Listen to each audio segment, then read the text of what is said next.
So you disappeared for a minute. What were you doing? I was peeing. She was peeing. Yeah. Were you peeing in the house? My territory. Where were you peeing? Next to my car. She peed right there. I don't give a shit. Who gives a shit? Nobody She peed right there. So what? You know what? She says that I do it all the time. All right, we're on our way to rescue Tim, right, Will? Yeah. Soybeans are turning. They're actually going to do better than I thought they were. We got the rain, not at the right time, but at a better than no time kind of a thing. So anyways, he's about 10 miles away. Yeah, about 10 miles away. It's not really that big a deal to get there. Teresa's ahead of me. She took off with the tool truck. He's in the stack wagon, and I guess what he did was he excuse me. I guess what he did was he was stacking, and he's got the rear tires aired out so that it's nice and smooth ride. And he hooked into a terrace, and when he did that, it pulled the tractor sideways, and he was too slow on the clutch, and he popped the tire off the rim. So we're gonna just go down and pop the tire back on the rim, and yeah, life will be good. Life will be good. Right, Will? Bye. Okay, so Will will hold the camera when we get down there.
Come on, baby, you can do it.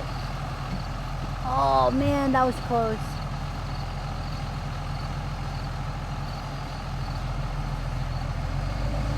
I think pull him.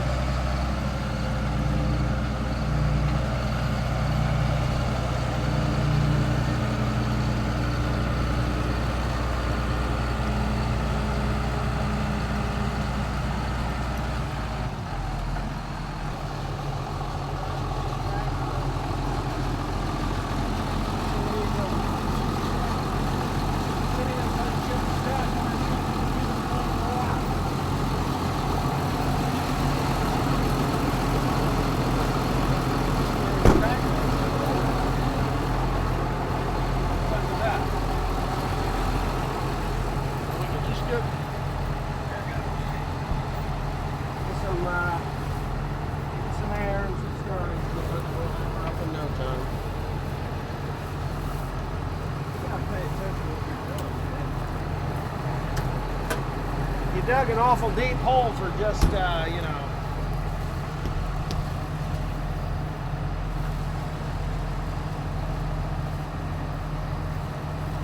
Don't be dumb. I have to get you there. You gotta be tough. If you get knocked down, you gotta get back up. William better behave in that cab. Good job. Oh, hooray! Daddy made it. Hooray!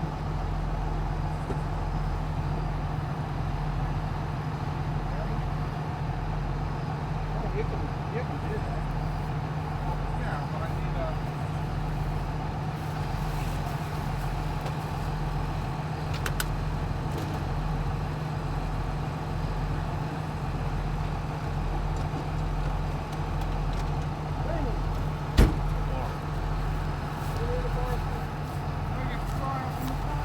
Huh?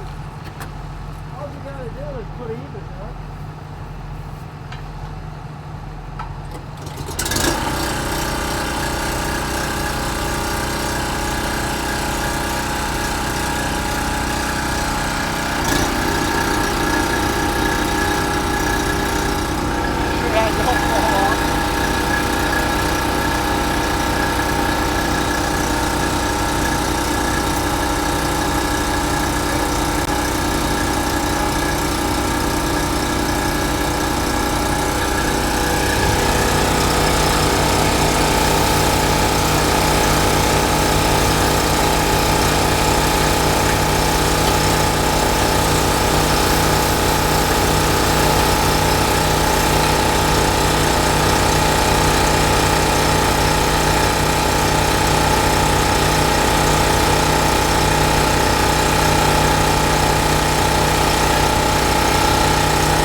What? It's kind of weird the way that thing wants to lean over like that.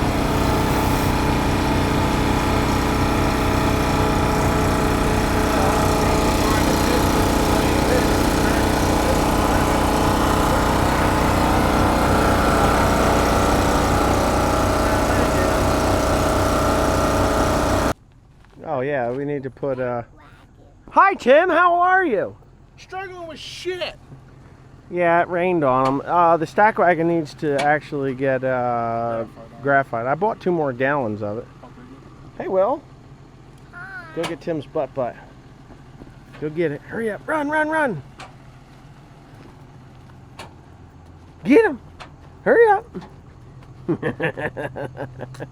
You better watch out. He's got you now. Oh, you didn't get his butt.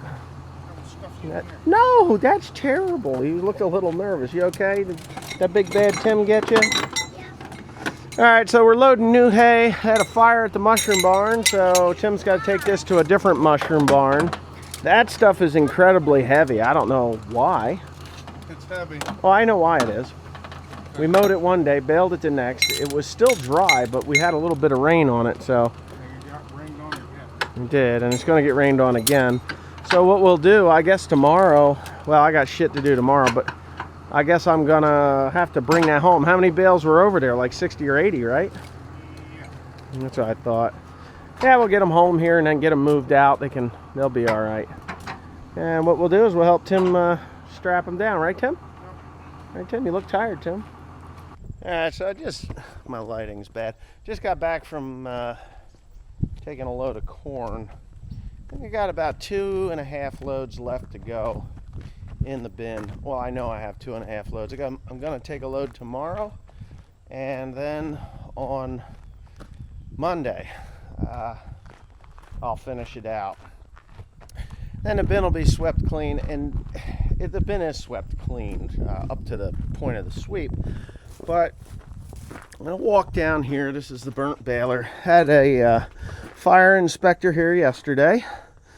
Fire inspector, I don't know what he did. I mean, I guess he was looking around in here. This stuff here, I guess that was burned. That's still stuff that burned.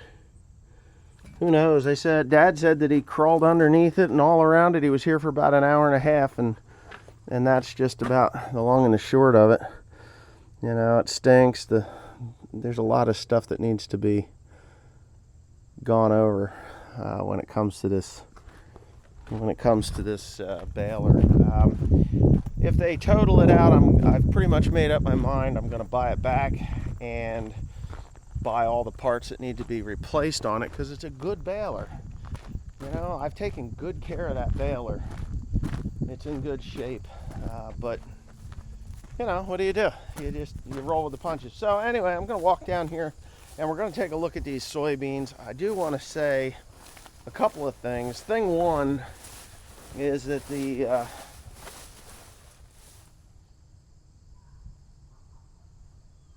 going to pull a couple of those rims off of there.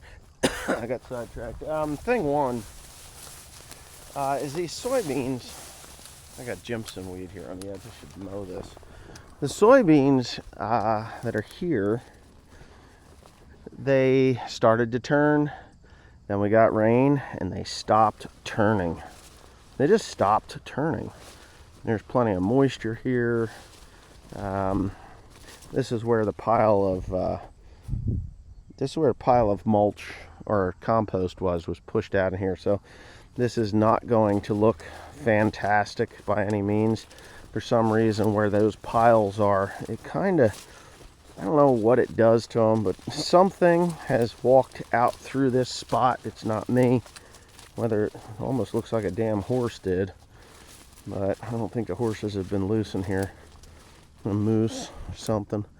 So anyway, we may as well go ahead and stop right about here and look. Not too many pods on those. Not too many pods on these. They're just not, you know, it was such a harsh, well, you know, it's kind of weird. That part looked pretty pathetic, but these don't look bad at all. So you get over here, we got green beans. I mean, the pods are drying down. See what they look like. Hold on a second. Yeah, they're drying down. Not bad looking beans. They're not a bad looking soybean. Just hoping we don't get like mold or something in them. It's because of the drought that we've got green, and yeah, that spot was pretty bad up there. I don't know, maybe it's still left over from that compost. We get out here and they're not so bad. These beans actually taste pretty good. So we've got beans that look like they're mature, and we got beans that look like they're, you know, still filling pods, and they are. Pod fill. Who knows what this is going to be? Who the hell knows? Weird. That's what a drought does. The only way that these beans are going to be harvestable and in good shape to harvest is if we get a good killing frost. And I really don't want to wait for that, but you know, you can't jump the gun either. I've already harvested soybeans that had green stems and dry ass beans. That happens. You know, like you get into an area like this and they look awesome, right? They do. I've harvested beans that look like this. But since that rain, it's got a whole host of different scenario here. Now these beans are pretty incredible. Yeah, look at this. I mean, they're green and they're drying and they're all the way to my belt buckle. And I got soybeans like this.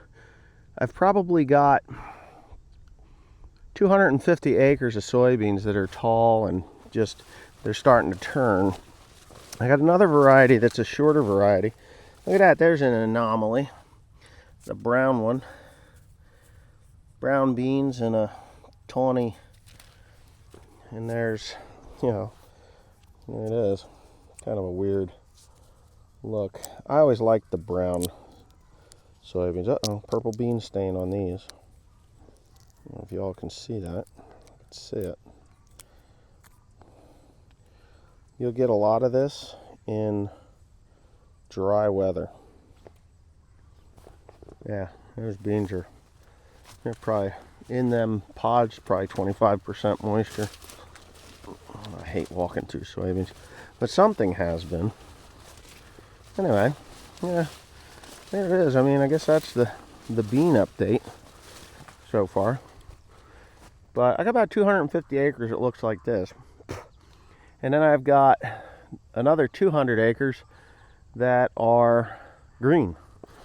And just green. They're green. They don't even look, there's nothing turning. They were the later planted soybeans. So I'm not complaining. It's a shorter stalk, but it's got a really it's a shorter stalk, but it's got a really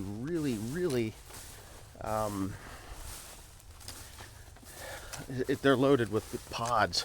The nodes are very close together. They look like grapes hanging off the side of them. So pretty pleased there. Those are probably 50 bushel beans.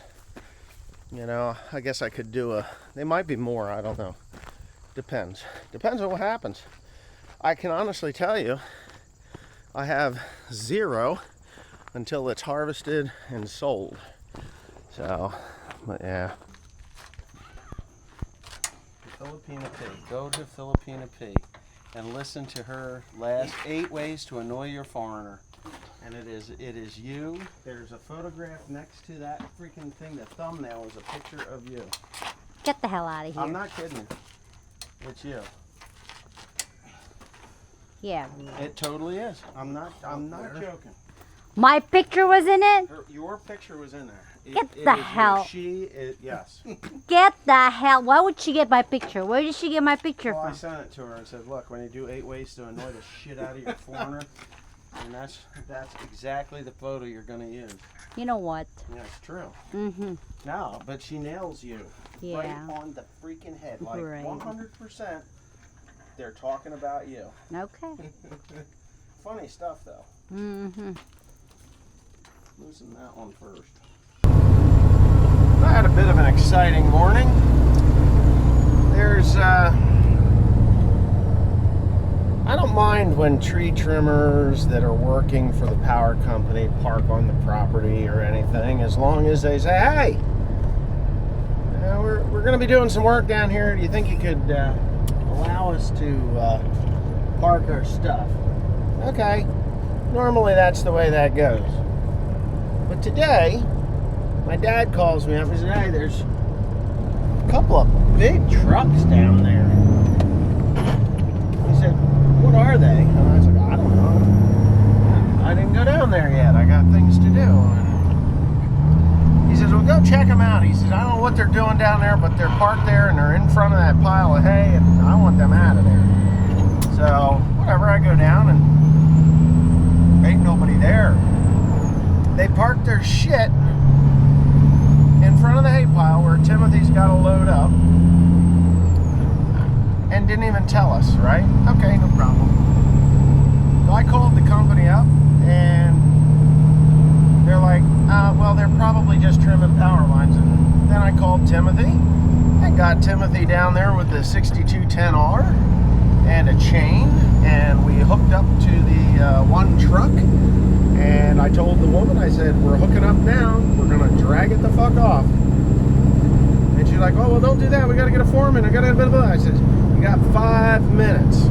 Well, with that, another truck came down the road. And they were going to park more shit down there. And I stopped them and told them that they had just a few seconds before I dragged their crap out of our place. And lo and behold, they produced a couple of guys, and yeah, they moved the truck. And Timothy can load his load of hay.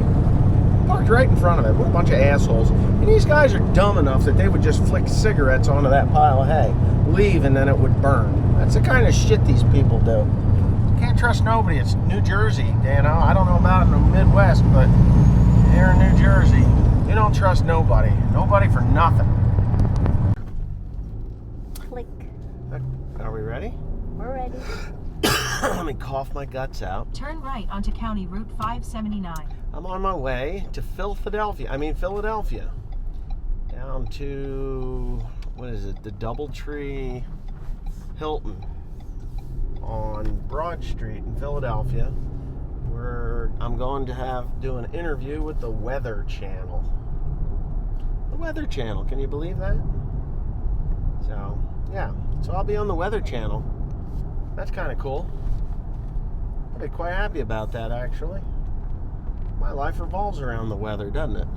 How about yours? Yours revolve around the weather? Mm-hmm. It does. Anyway, so yeah, that's what's happening. So what we've got, this is a propulsion sensor for the case windrower. And they threw the fault a few times now. And what we've discovered is we got some bare naked wires. All right. Hey, be careful with that camera, you. He's gonna put it on the tripod. Oh.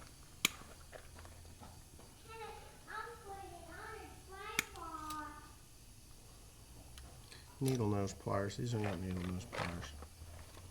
Here, take the wire cutters back. I mean, the worst comes to worst, we cut them. I don't Will want it to cut reach them. though? Because if I cut them, then I got to solder them. I'm gonna just put these on them. Little white ones. What do you mean little White, white ones? white or the red ones. They'd probably be the There's best. white ones? No, the white ones. Okay, well, let's cut them. Let's cut them.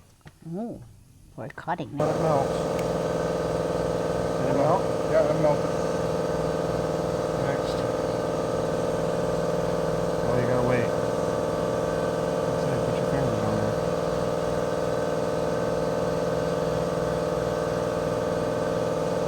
I've already thought it was cooled off in the damn thing.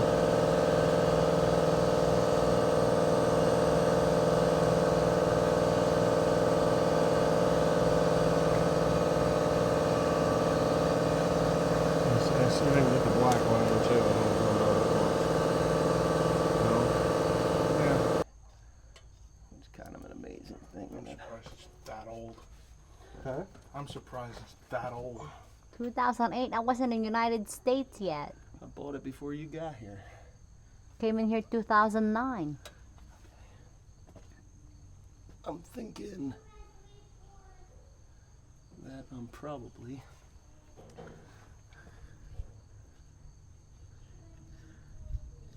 all right. Now we have got to get this thing in the position that it was in